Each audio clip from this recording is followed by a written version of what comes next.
Hey guys, my name is Elijah and in this tutorial I will show you how to change card on YouTube Premium.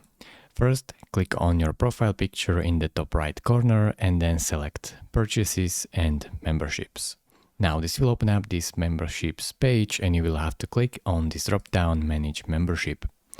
Now simply go where you can see Build with and the card you are built with and then click on Edit next to it. Then click on Use a different payment method and continue. Now you will have to add credit or debit card, or you can add passive card if you want.